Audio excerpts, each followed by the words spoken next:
most of what I say here will hold true for almost all of the following. The OnePlus 6 almost always shoots brighter than the Pixel 3. Sometimes brighter than I'd like, sometimes resulting in washed out shots, while the Pixel 3 shoots darker, resulting in deeper shadows that leave areas of the photo harder to see or unseen altogether. At 100% crop, you can see that brighter shot on the OnePlus 6, but that also comes with loss in detail. Overall, I think both make a fine picture, plus no one else down the street had decorations up, so you win.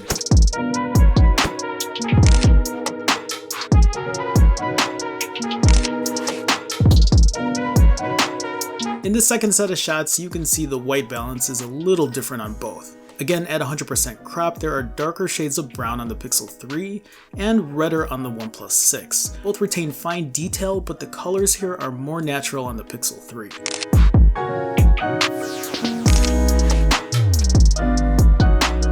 In this third set of shots, you can see both make more of a stark difference. Obviously, the Pixel 3 darker, the OnePlus 6 brighter. The Pixel 3 loses a lot to see in the greenery here, while it's well shown on the OnePlus 6. On top of that, you have brighter blues and whites in this mural, but brightening that shot also loses detail within. You can see the circles here aren't as pronounced, and there's almost a complete loss of said detail here.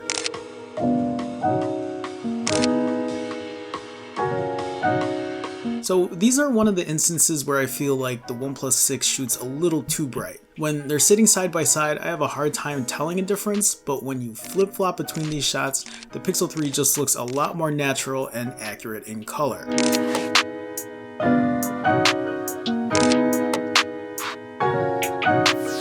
Again, same sentiments here. I prefer the blue sky on the Pixel, the green of the trees, and the deeper blacks on the water fountain.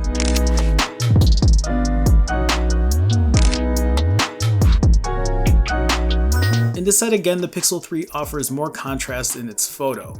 Side by side it's harder for me to see, but flip-flopping through the pictures you can spot each camera's characteristics a lot better. At 100% crop, the Pixel 3's detail in the brickwork is a lot more retained than the OnePlus 6.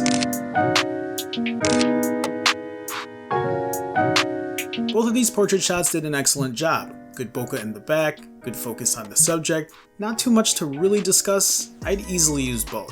So to give both cameras a little harder of a job, I decided to pose differently instead of just standing arms straight down, and see how much each phone would miss its target. The Pixel 3 did surprisingly well, but it did miss the back and top of my hat. There were some spots though it didn't blur, closer to my forehead, under my arm, but it wasn't glaringly bad, and the OnePlus 6 did an excellent job as well. I felt like it was able to get the edges a lot cleaner than the Pixel 3, but it completely blurred out the middle of my ear, most likely because of the earbud I was wearing, and missed a spot right in between my bicep and wrist, but that's it.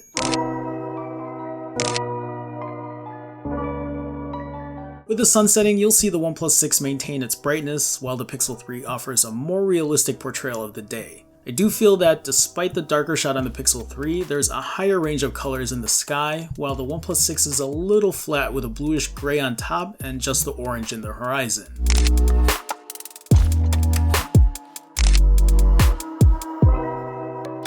As we move into night, you'll see a bit of the opposite happen here. The Pixel 3 is now the brighter shot, evidenced by the leaves and trunk of the tree. Both of these shots came out nicely though, providing a well-exposed photo and balance of color.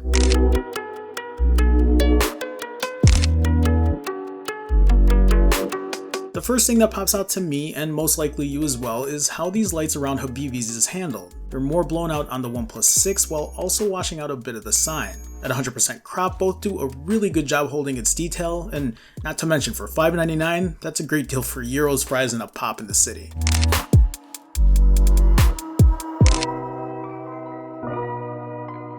Again, we have another set of neon lights here, and you'll see both are more contained this time, with the OnePlus 6 actually holding its exposure better. Not by a lot, but it is better. You can see the W on Zwick blowing out more here. You do see a bit of light bleed on the OnePlus 6 though, where there isn't any on the Pixel 3, but I still feel like both did a reasonably comparable job.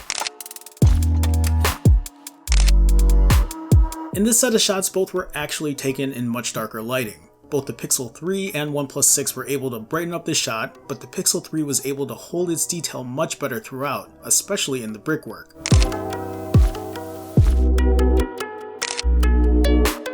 This was actually a window shot as I stood outside. Both turned out pretty well. Again, the Pixel 3 comes out with a little more contrast, a little more punch in its shot, which is really only evident when you flip-flop through pictures. Side by side, it's almost really hard to notice. And in this last set of shots, again, both produced a much brighter result than what's actually shown here. This green light was shades and shades lighter in real life. The OnePlus 6 did a better job overall, providing brighter whites, sharper detail, and clarity throughout. With the OnePlus 6T looming on October 29th, thanks Apple, I wanted to round the best of OnePlus today and see how its $500-ish phone holds up to Google's $800 one. And I think it holds up well.